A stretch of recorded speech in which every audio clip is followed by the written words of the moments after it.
Assalamualaikum warahmatullahi wabarakatuh. Halo teman-teman semuanya, perkenalkan nama saya Nurul Hikmah dari Program Studi Komunikasi dan Penyiaran Islam, Fakultas Agama Islam, Universitas Ibnu Khaldun Bogor. Di sini saya akan menyampaikan rangkuman materi Ulumul Quran yang dibimbing oleh dosen saya, yaitu Dr. Kiai Haji Ahmad Alim LC.MA. Langsung saja masuk ke materi yang pertama, yaitu qiraah sab'ah. Al-Quran turun dengan 7 huruf atau qiraat. Peristiwa ini muncul ketika zaman Umar bin Khattab radhiyallahu an dan Hisham bin Hakim. Terjadi perdebatan di antara keduanya. Kemudian Rasulullah SAW membenarkan bacaan dari masing-masing keduanya. Salah satu syarat mutlak dalam pembukuan mushaf Al-Quran adalah orang yang membaca riwayat itu dengan talaki, yaitu mendengar langsung dari Rasulullah SAW. Hal ini dipakai oleh Umar bin Khattab sebagai satu kaidah bahwa man kana tatalaqqa min Rasulillahi sallallahu alaihi wasallam syai'an minal Qur'ani falyatina bih. Barang siapa talaki, yaitu belajar atau mendengar langsung dari Rasulullah SAW dari Al-Quran ini, maka hendaklah dia datang kepadaku. Kemudian di zaman Utsman bin Affan radhiyallahu an, datang Hudzaifah bin Yaman ketika umat Islam dan negara-negara yang ditaklukkan Islam menyebar luas. Dia datang untuk menyelamatkan umat dengan menyampaikannya kepada Utsman. Kemudian Utsman bergegas mengumpulkan mushaf menjadi satu, yaitu yang biasa disebut dengan mushaf Utsmani. Selanjutnya syarat-syarat qiraah mutawatirah, yaitu ada 3. Yang pertama, talaki kepada Rasulullah SAW. Yang kedua, harus sesuai dengan Rasul Utsmani, yaitu mushaf Utsmani. Dan yang ketiga, muwafaqah lil lughati arabiyyi. Bacaannya sesuai dengan bahasa Arab. Hukum qiraat sab'ah ada 2, yaitu fikih dan akidah. Contohnya, dalam sholat membaca bacaan dengan bacaan qiraah sab'ah atau asyarah, maka hukumnya sah sholatnya. Adapun hikmah perbedaan qiraah sab'ah, yang pertama, untuk memudahkan seseorang di dalam melafazkan dan meringankan suatu bacaan. Yang kedua, dalam masalah fikih akan melahirkan hikmah-hikmah hukum yang nanti akan meringankan dalam syariat. Yang ketiga, kitab Al-Quran terjadi sampai hari ini. Dan yang keempat, variasi atau pilihan bacaan levelnya memiliki kesamaan riwayat sehingga sah dan sahih, karena semua itu bersumber dari Nabi SAW yang diturunkan oleh Allah Subhanahu wa Ta'ala melalui perantara malaikat Jibril. Selanjutnya, materi yang kedua, yaitu perintah dan larangan dalam Al-Quran. Perintah dalam Al-Quran asal hukumnya adalah wajib dan meninggalkan perintah adalah maksiat. Namun ketika ada qari'ah atau pendamping, hukumnya menjadi sunnah. Hukum asal an-nahyu, yaitu perintah untuk ditinggalkan, hukum asalnya adalah haram. Larangan ini tujuannya agar fitrah manusia terjaga. Jadi al-amru wan nahyu, inti daripada syariat wahyu Al-Quran, membentuk manusia yang bertakwa, yaitu melaksanakan segala perintah Allah dan menjauhi segala larangannya.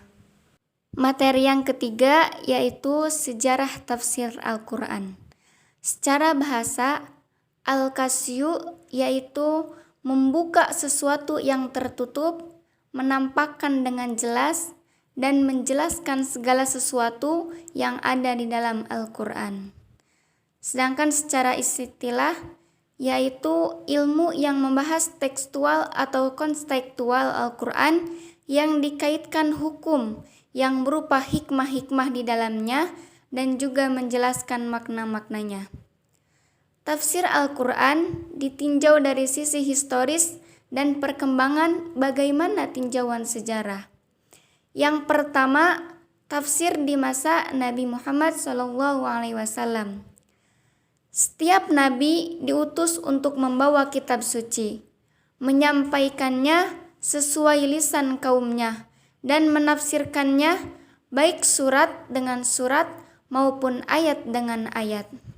Yang kedua, tafsir di masa para sahabat. Ketika mendapat wahyu Al-Quran, terjadi iskat, yaitu permasalahan-permasalahan dalam Al-Quran. Kemudian, para sahabat merujuk kepada Nabi SAW dan Nabi menafsirkannya. Nabi SAW menjelaskan tentang kandungan isi Al-Quran. An-Nabiyyu lil-Quran. Fungsi Nabi SAW turun ke muka bumi ini sebagaimana dalam Al-Quran surat Al-An'am ayat 82. A'udzu billahi minasyaitonir rajim.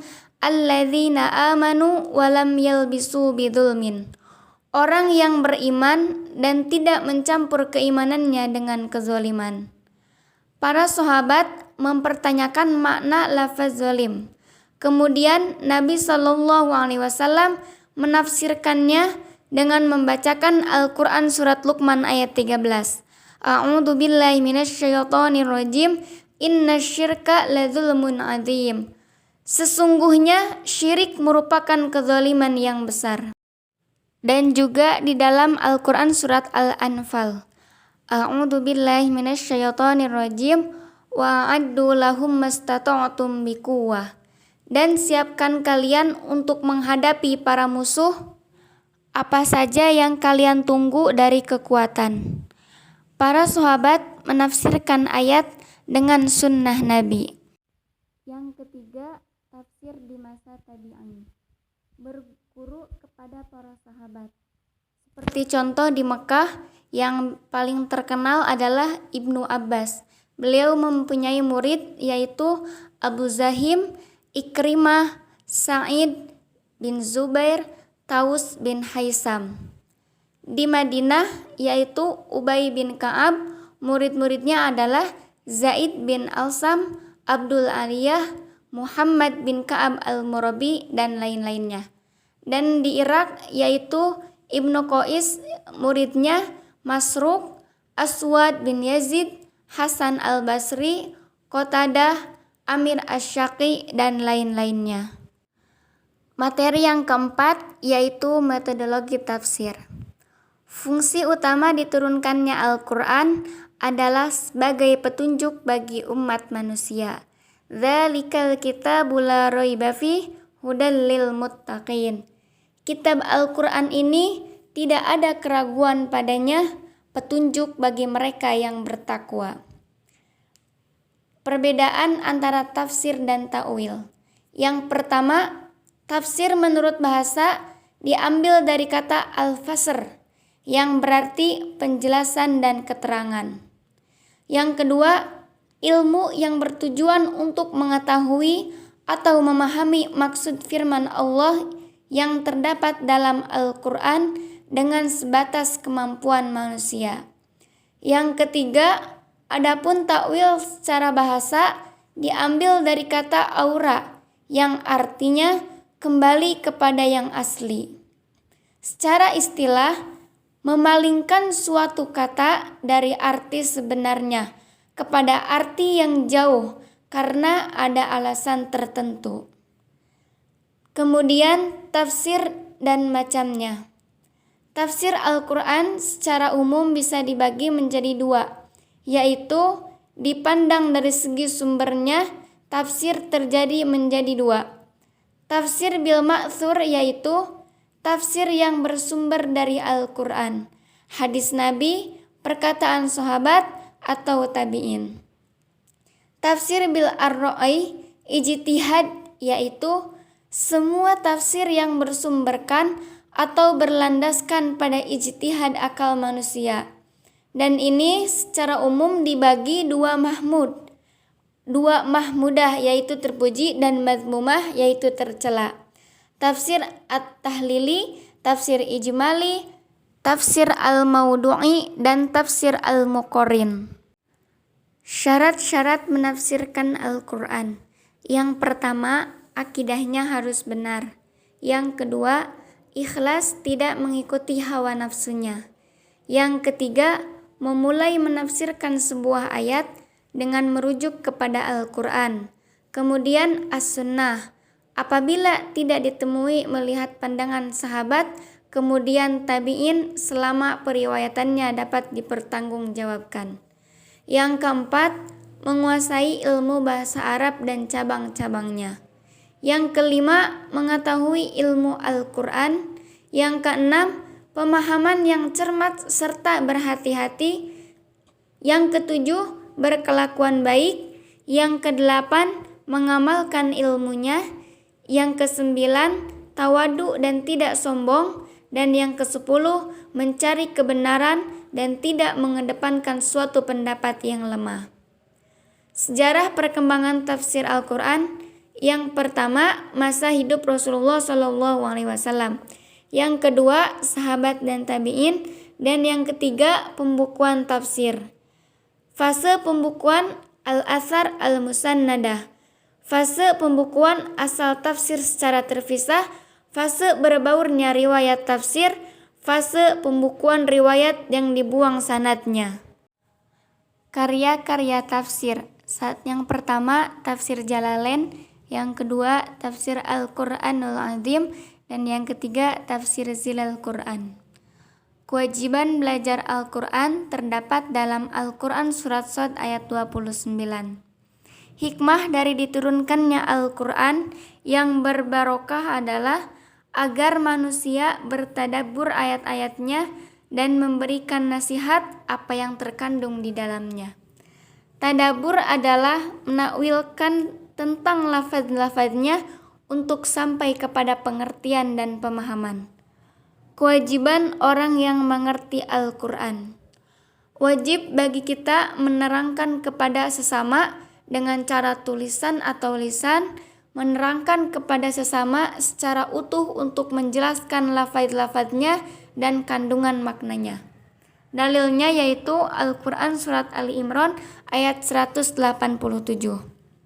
Kemudian tujuan belajarnya tafsir yaitu agar sampai pada tujuan yang mulia dan hasil yang utama yaitu membenarkan terhadap khamar yang datang memanfaatkan dengannya dan menerapkan hukum-hukumnya, di mana Allah menghendaki beribadah dengan Al-Quran ini dengan basiroh. Rujukan di dalam tafsir. Yang pertama, firman Allah. Yang kedua, perkataan Rasulullah. Yang ketiga, perkataan para sahabat. Dan yang keempat, perkataan para tabi'in. Perbedaan dalam tafsir bil ma'thur. Yang pertama, perbedaan dalam lafaz saja'ah dan tidak pada makna. Yang kedua, perbedaan dalam lafaz sajah dan tidak pada makna tapi mengundang pengertian yang tidak berlawanan. Yang ketiga, perbedaan lafaz dan makna dan ayat yang tidak mengandung pada dua pengertian yang sama karena berlawanan.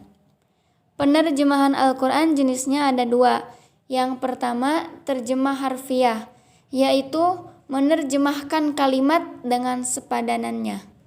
Yang kedua, terjemah maknawi, yaitu mengungkapkan makna dengan bahasa lain tanpa memperhatikan mufradat dan tartib. Pendapat ulama, penerjemahan secara harfilah dimungkinkan untuk sebagian ayat, tapi dilarang karena tidak mungkin akan tergantung secara sempurna seluruh maknanya dan tidak akan membekas secara utuh kecuali melewati Al-Quran yang berbahasa Arab. Materi yang kelima yaitu tafsir maqasidi. Secara bahasa, maqasid adalah asy-syari'ah, yaitu mata air kehidupan. Secara istilah, maqasid yaitu ma syara'atullahi li'ibadihi minal aqaid wal ibadat wal akhlaq, wal muamalah, wan nuzumul hayat. Secara kontemporer, tafsir maqasidi yaitu mengambil maqasid syariah sebagai asas di dalam membaca segala sesuatu yang muncul ke permukaan hal yang sifatnya waqiah. Kemudian mencocokkan perkara-perkara itu dan diukur dari perspektif dan maqasid syariah. Seseorang tidak disebut sebagai pakar atau ahli sampai ia mengetahui kajian-kajian mendalam secara perspektif. Makna maqasid yaitu istiqomatut thoriq, berada di atas jalur yang lurus. Wa 'alallahi qasdus sabil. Wa minhum muqtasid, berada di tengah. Al-ajlu wal wasatiyah. Kemudian al-i'timad wa'tazam, punya sandaran dan sifat yang kuat. Tujuan maqasid adalah untuk mewujudkan kebahagiaan di dunia maupun di akhirat. Maqasid memiliki beberapa pilar. Yang pertama, kemaslahatan. Yang kedua, manafikan atau menghilangkan segala kemudaratan. Yang ketiga, rahasia, hikmah, dan alasan. Salah satu sifat yang paling utama adalah sifat Rahman, yaitu kasih sayang. Yang pertama, menjaga agama. Yang kedua, menjaga wujud atau jiwa. Yang ketiga, menjaga akal. Yang keempat, menjaga keturunan. Dan yang kelima, menjaga harta. Materi yang keenam yaitu infiltrasi tafsir kontemporer. Ad-dakhil fit tafsir adalah tafsiran Al-Quran yang penafsirannya diambil dari pemahaman yang datang dari luar Islam. Penting bagi kita mendeteksi adanya infiltrasi dan konsinyasi dalam penafsiran Al-Quran. Syubhat diklarisasi. Yang pertama, gerakan kelompok liberal yang mencoba meliberalisasi Al-Quran. Yang kedua, meracuni pemikiran umat Islam melalui perubahan dalam metodologi tafsir dengan melakukan konstruksi konsep wahyu sebagai metodologi hermeneutika. Dan yang ketiga, perusakan dari sisi akidah Islamiyah dengan menyusupkan faham pluralisme agama, sekularisme agama, dan pemikiran yang menyimpang lainnya. Tujuan mempelajari sumber-sumber otentik dalam menafsirkan Al-Quran adalah agar bisa memfilter mana yang bersumber dari Islam atau aliran-aliran liberal. Hukum ad-dakhil fit tafsir al-batil ditolak karena tidak memenuhi syarat ilmu dalam metodologi penafsiran Al-Quran. Faktor-faktor infiltrasi. Yang pertama, politik dan kekuasaan. Yang kedua, kebencian terhadap Islam. Yang ketiga, fanatisme buta. Dan yang keempat, penyimpangan ideologi dan perbedaan akidah. Penyebabnya adalah karena kebodohan. Materi yang ketujuh, infiltrasi tafsir kontemporer. Sepanjang sejarah Islam akan selalu ada tantangan-tantangan yang dikenal dengan Ghazwul Fakri, yaitu perang pemikiran untuk menyesatkan dan merusak pemahaman-pemahaman umat Islam. Aspek-aspek yang masuk ke dalam umat Islam ada 3. Yang pertama, syariat Islam dilakukan dengan perubahan metodologi ijtihad. Yang kedua, gerakan melalui infiltrasi. Dan yang ketiga, menyebarkan faham-faham skolarisme, liberalisme, dan faham-faham lainnya. Sumber otentik tafsir. Yang pertama, Al-Quran ditafsirkan dengan Al-Quran.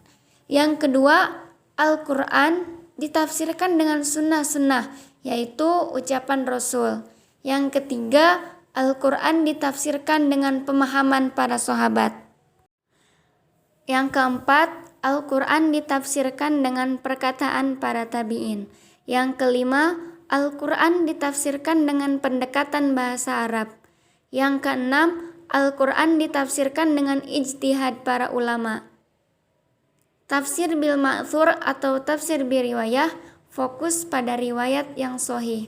Yang pertama, tafsir Jalalain, Al-Baidi, Qurtubi, dan tafsir-tafsir lainnya dengan menggunakan landasan syariat Islam. Yang kedua, tafsir bir-ra'i bil madhmumah, yaitu hanya logika dan tidak sesuai dengan syariat Islam.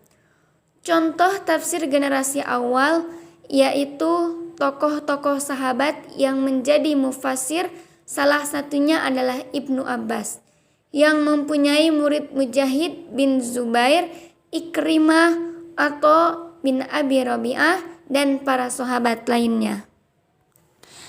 Lanjut materi yang ke-8 atau yang terakhir, yaitu hukum terjemah Al-Quran. Terjemah yaitu al-ma'baru min lugatin lugoh, yaitu memisahkan dari satu bahasa ke bahasa yang lain. Rasulullah SAW bersabda yang diriwayatkan oleh Adi bin Hatim, "Tidaklah di antara kalian seorang pun, melainkan Allah akan mengajak bicara pada hari kiamat. Tidak ada di antara Allah dan di antara kalian penerjemah." Terjemah memiliki makna tafsir. Sebaik-baik penerjemah adalah Ibnu Abbas. Jadi, terjemah memiliki urgensi yang sangat banyak ketika dikaitkan untuk menafsirkan ke bahasa lain. Salman Al-Farisi menerjemahkan surat Al-Fatihah dengan bahasa Persia. Tujuan terjemah adalah dakwah dan taklim. Apabila sholat dengan membaca terjemah Al-Quran, maka hukumnya tidak sah. Jadi ketika kita sholat, maka harus membaca dengan bacaan bahasa Arab. Syarat penerjemah Al-Quran ada 4. Yang pertama, Muslim. Yang kedua, memiliki sifat adil dan dapat dipercaya. Yang ketiga, faham dan mendalami bahasa Arab. Dan yang keempat, memiliki adab. Tingkatan penerjemah ada 3. Yang pertama, terjemah yang sifatnya lafaz secara murni. Yang kedua, terjemah satu makna, kemudian menerjemahkannya. Dan yang ketiga, menegaskan benar valid yang dalilnya itu didukung oleh ilmu lainnya. Kemudian, manfaat terjemah adalah mencerdaskan umat dan menjadikan jalan atau sebabnya hidayah orang lain. Jangan lupa like, comment, and subscribe. Dan jangan lupa follow IG-nya Nurul LHKMH10_. Terima kasih semuanya. Semoga ilmunya bermanfaat bagi kita semua, khususnya bagi diri saya sendiri.